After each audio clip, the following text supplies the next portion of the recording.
The room held no sound but the slow tick of a wall clock. Anton stood by the window. The plastic card balanced on his fingertips. It was thin, light, and held the capacity to change everything he touched. He did not move. He watched the light fade against the glass, tracing the outline of his own face in the reflection. His eyes looked tired. He tapped the card against the table, the sharp, rhythmic sound cutting through the stillness like a warning. He did not look at the numbers printed on the front. He looked at the man in the glass. After a long minute, he set the card down on the polished wood. It looked small, abandoned. He stepped back, turned toward the doorway, and walked out of the room without looking back. The door swung shut, locking the silence inside. He reached the street, the cold air hitting his skin, and began to walk. The path ahead was empty. He kept moving, leaving the stillness behind, seeking something he could not yet name. Anton stopped before the glass facade of a car dealership. Inside, the showroom floor gleamed under bright, focused lights. A man stood at the center, leaning over a desk to sign a thick stack of papers. His hand moved rapidly, but his attention stayed elsewhere. He checked his phone, tucked it into his pocket, and then pulled it out again 3 seconds later. He tapped the screen, looked at the door, and checked the clock on the wall. His jaw tightened as he signed the final page. The dealer handed him a set of keys. The man did not smile. He took the keys, glanced at his phone for the third time in under a minute, and paced toward the exit.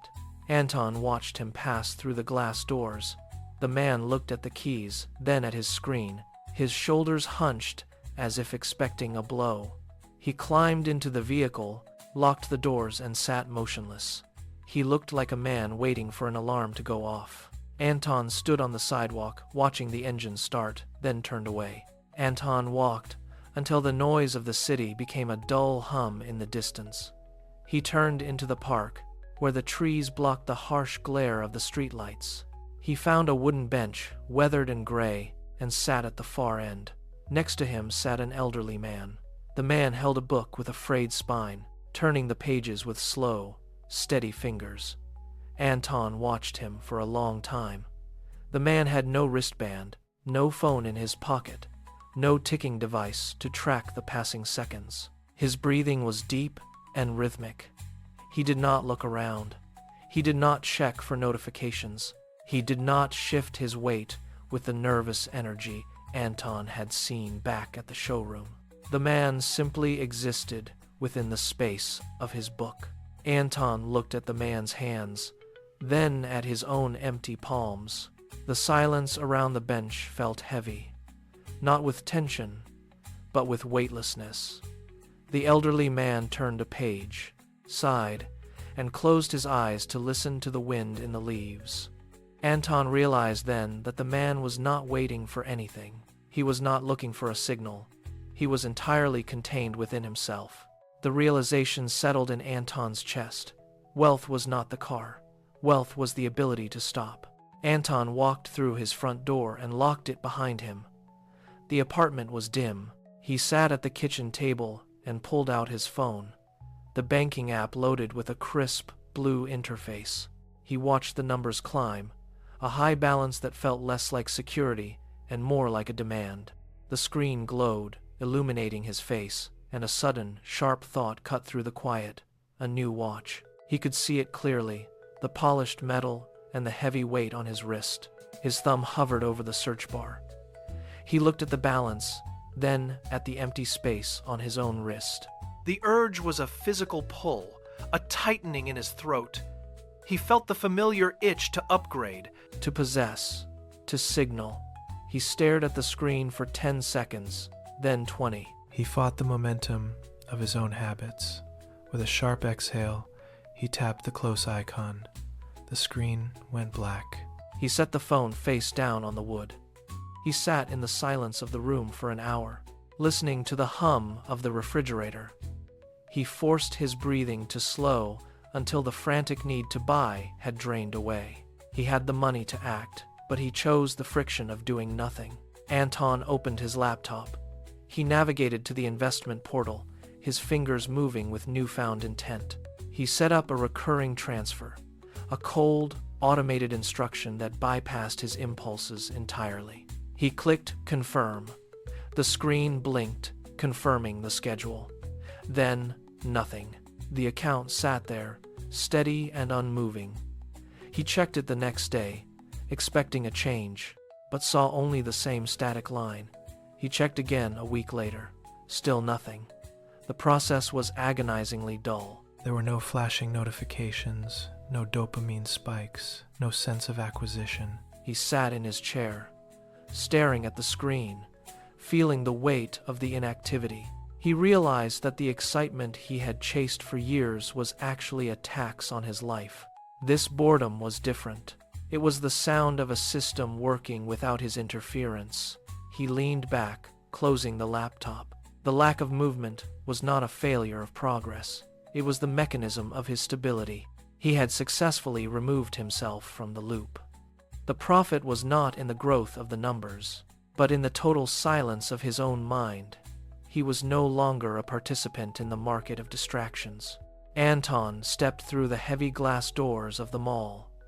The air was thick, recycled, and scented with heavy perfume. Around him, the crowd moved in a frantic rhythm, a sea of bags and boxes. He watched them. People reached for items they did not need, their eyes darting to those around them.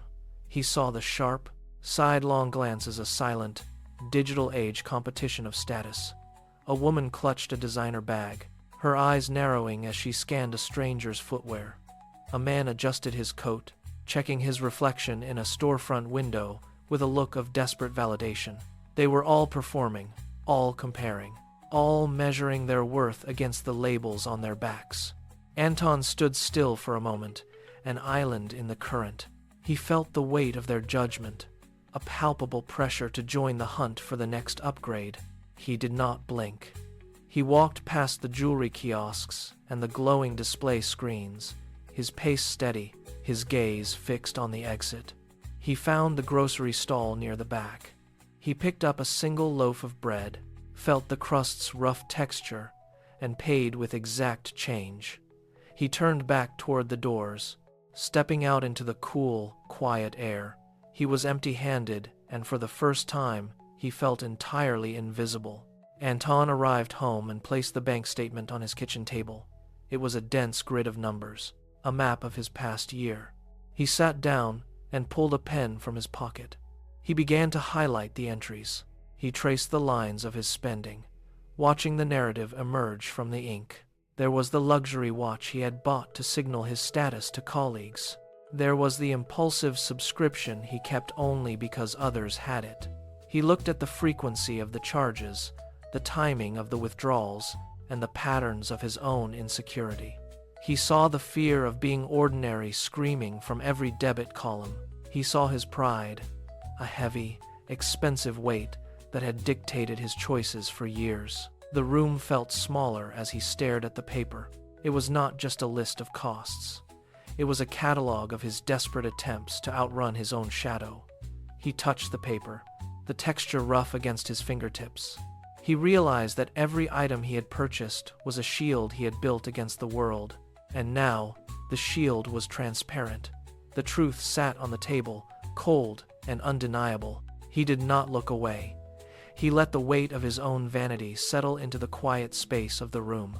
Anton gripped the edge of the bank statement. The paper felt brittle under his thumb. He did not hesitate.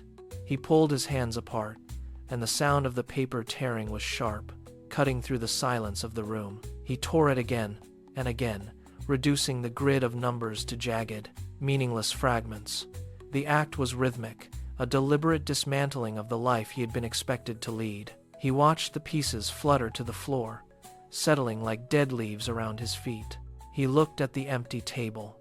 For years, he had aligned his worth with these rows of figures, comparing his progress against the neighbors, against the trends, against the hollow benchmarks of his peers.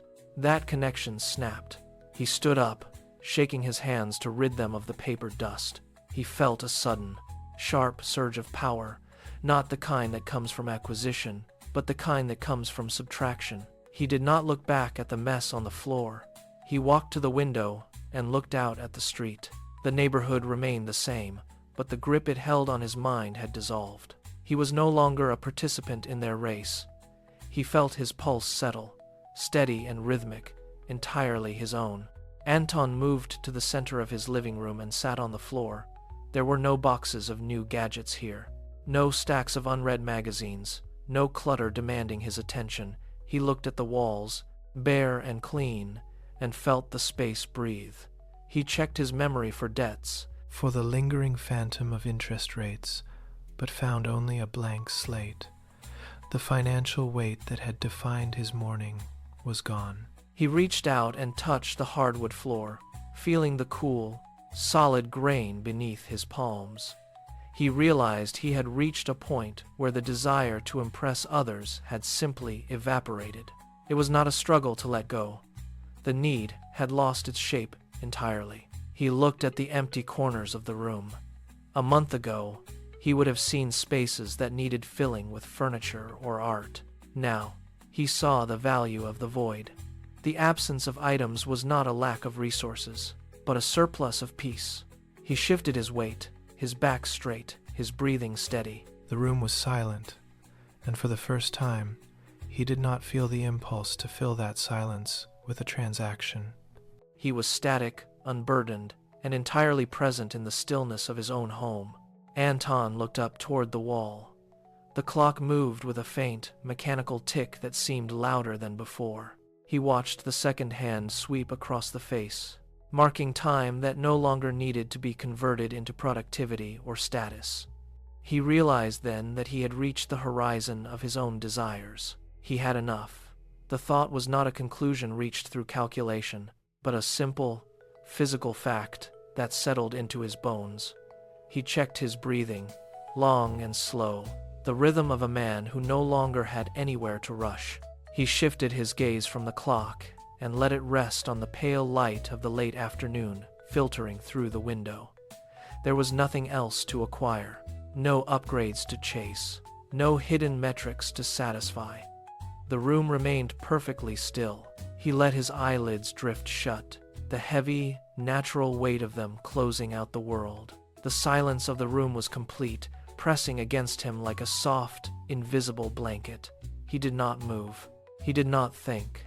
He simply existed within that quiet, unburdened space, finally free from the reach of his own past wants. He was anchored in the present, completely at rest, and entirely enough.